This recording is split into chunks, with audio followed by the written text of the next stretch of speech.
It's time for Defending and Commending the Faith with Joe Mott, inviting the atheist, agnostic, and skeptic to examine for themselves the evidence for the Christian faith. We are all limited by what we do not know and by the things we think we know but are not true. Dr. Joe Mott earned his PhD at LSU and was a distinguished math professor at Florida State University for 38 years, helping to write 3 math textbooks and authoring over 30 research articles in math. He is now the host of this radio program, Defending and Commending the Faith. Here is Joe Mott.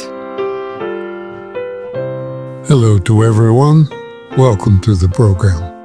Followers of Christ are still being called into action for defending and commending the Christian faith.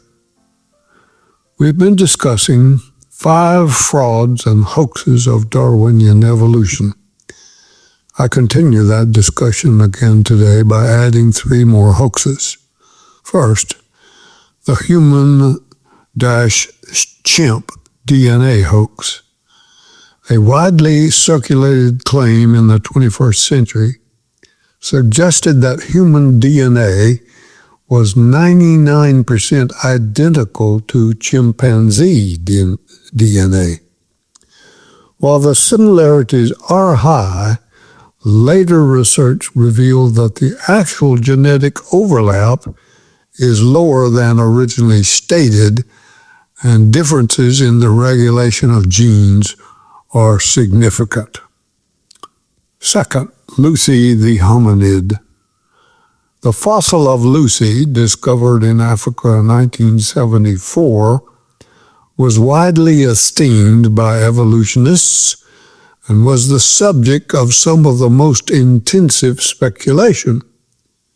Recently, it has been revealed that Lucy had an anatomy ideally suited to climbing trees and was no different from other apes with which we are familiar. Yet Lucy has been evolutionists' poster child. Sculptures of Lucy appear in museums, but these sculptures are hoaxes, dishonestly presenting Lucy as if she had human-like bone structures. Third, the Orsay math hominid. On May 14, 1984, a single skull was found near the village of Orsay in Spain. Based on the single bone, some over-eager scientist took artistic freedom and reconstructed an entire man from this one bone and promoted it as the oldest example of man in Eurasia. It was later identified as that of a young donkey. Nancy Pearcey, a fellow of the Discovery Institute Center for Science and author of several books, including Total Truth, Finding Truth, and The Toxic War on Masculinity.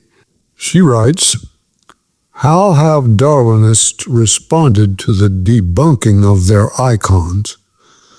Astonishingly, most have closed ranks to defend the use of falsified stories. For example, Bassett Maguire, a biology professor at the University of Texas, admits that the peppered moths were staged and the embryos were exaggerated. Maguire told a reporter, but the examples don't really matter so much as the concepts they teach. The icons represent flawed but nevertheless historic moments in science," he said, "and the concepts they illustrate remain valid." Pearcey continues, "This certainly shatters the idealized image of scientists as noble seekers after truth. Instead, they are coming across as propagandists ready to employ useful lies." I do not understand what Professor Maguire meant by what fraudulent concepts teach. If they are fraudulent, then they are false. And it is best that you eliminate these toxic thoughts from your mind because it can lead you down the wrong path. These are just a few examples of the fragmentary evidence that are based on wishful thinking of evolutionists who continue to make frantic attempts to justify the evolutionary hoaxes prevalent in the history of evolution. I could list more such hoaxes, but for now, this is enough to convince you that evolutionists will do anything to avoid the alternate conclusion that God created the universe and the life of all living things on earth. Dr. Carolyn Leaf, in her book, Who Switched Off My Brain, said, "Remember, our behavior follows our thoughts, not the other way around. Analyzing and addressing our thoughts are key components of conquering the habits and behaviors that seem to hold us hostage. Some of us may have common symptoms of toxic thinking, such as pride, anger, rebellion, self-pity, complaining, and ungratefulness, while other symptoms can be as dramatic as compulsive gambling, criticizing, overeating, or viewing pornography." Aldous Huxley, who lived between 1894 and 1963, was an English writer and philosopher and author of Brave New World, said, "I had motives for not having the world to have meaning, and consequently I assumed it had none and was able to find satisfying reasons for this assumption. The philosopher who finds no meaning in the world isn't concerned exclusively with a problem in pure metaphysics. He's concerned to prove there's no valid reason why he personally should not do as he wants to do. For myself, and as no doubt for my contemporaries, the philosophy of meaninglessness was essentially an instrument of liberation, the liberation we desired from a certain system of morality. We objected to the morality because it interfered with our sexual freedom. The supporters of these systems claimed that in some way it embodied a Christian meaning of the world. There was one admirable method of confusing these people and at the same time justifying ourselves in our erotical revolt. We could deny the world had any meaning whatsoever. Those who detect no meaning in the world generally do so because for one reason or another it suits their thoughts that the world should be meaningless. Thomas Henry Huxley, who lived from 1825 to 1895, was an English biologist and anthropologist renowned for his work in comparative anatomy and his relentless and public defense of Darwin's theory of evolution. Thomas Henry Huxley was the grandfather of Aldous Huxley. Aldous Huxley's father was Leonard Huxley.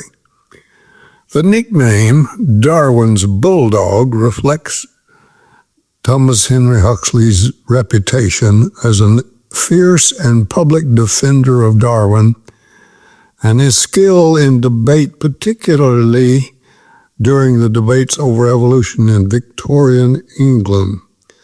Huxley played a critical role in promoting Darwin's ideas at a time when they faced strong opposition from religious and scientific authorities. Huxley's most famous moment came during the 1860 Oxford debate with the Christian Bishop Samuel Wilberforce, the son of William Wilberforce, the man who almost single-handedly got Great Britain to dismantle chattel slavery in Great Britain's empire. Huxley defended the concept of human evolution and natural selection with sharp wit and scientific rigor. He reportedly responded to Bishop Samuel Wilberforce's mockery of human ancestry by stating he would rather be descended from an ape than from a bishop who misused his intellect, a remark that became emblematic of his combative style. Beyond this debate, Huxley consistently championed Darwin's work in lectures, publications, and public discussions, helping to secure wider acceptance of evolutionary theory. Although Huxley initially had reservations about some aspects of natural selection, he recognized the importance of Darwin's non-miraculous approach to explaining species development and used it to advocate for a more independent and professional scientific community. He also contributed significantly to scientific education in Britain, coined the term agnosticism, and conducted influential research on both invertebrates and vertebrates, including the evolutionary link between birds and dinosaurs.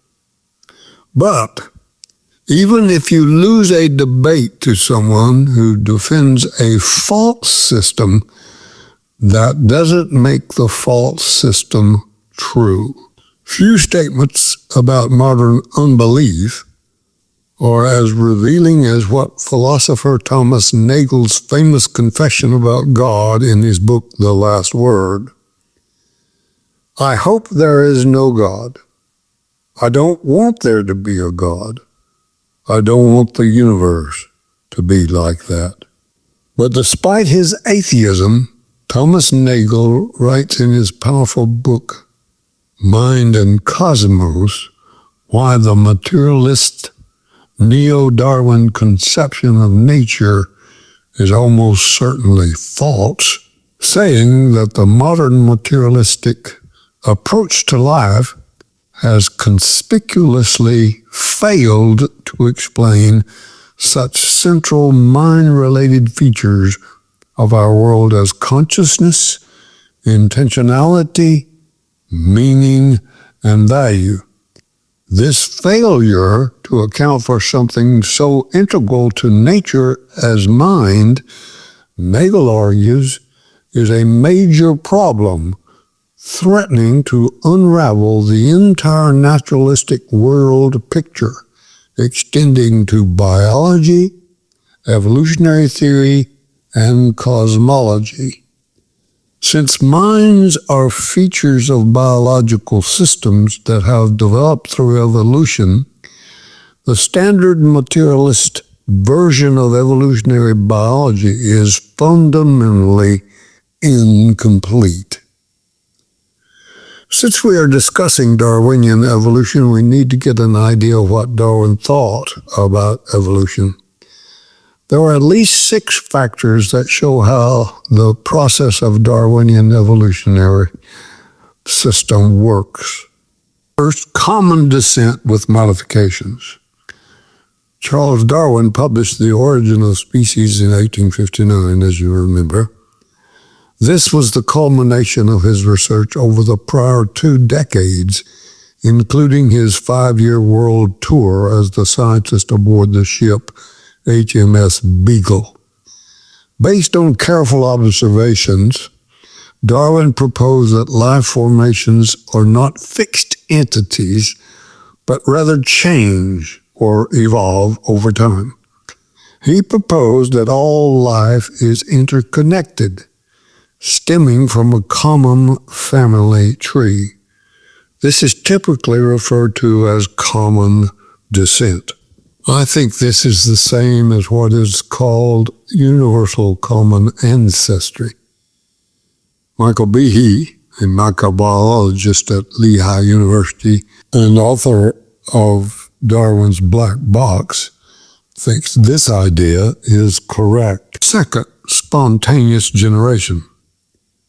This means that life arose from non-life, from inanimate dead material involving a perfect combination of carbon-based molecules in a prebiotic soup where all the ingredients for life just happened to be there at the right place, at the right time, in the right concentrations. The minimal requirements for a living cell were all somehow there.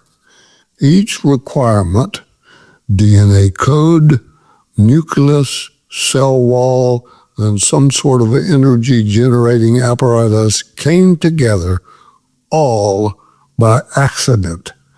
Then the first self-replicating cell had the built-in capacity for reproduction, and the first living cell was produced. That produced life upon the earth approximately 3.5 to 4 billion years ago, culminating in the evolution of man a few million years ago from the higher forms of animal life.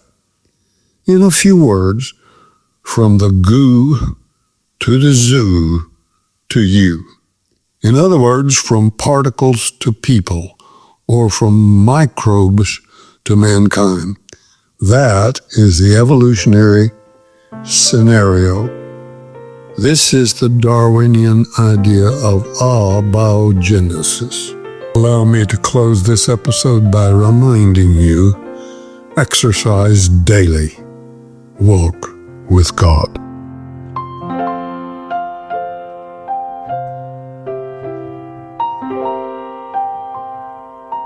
Thank you for listening to Defending and Commending the Faith with Joe Mott, a production of Wave 94 Radio in Tallahassee, Florida. If you have any questions or comments for Joe, please forward them to Doug Apple at Wave94 at this email address, dougapple@wave94.com. And be sure to join us every Monday evening at 6:45 p.m. on Wave 94 and subscribe through your favorite podcast app. Defending and Commending the Faith with Joe Mott.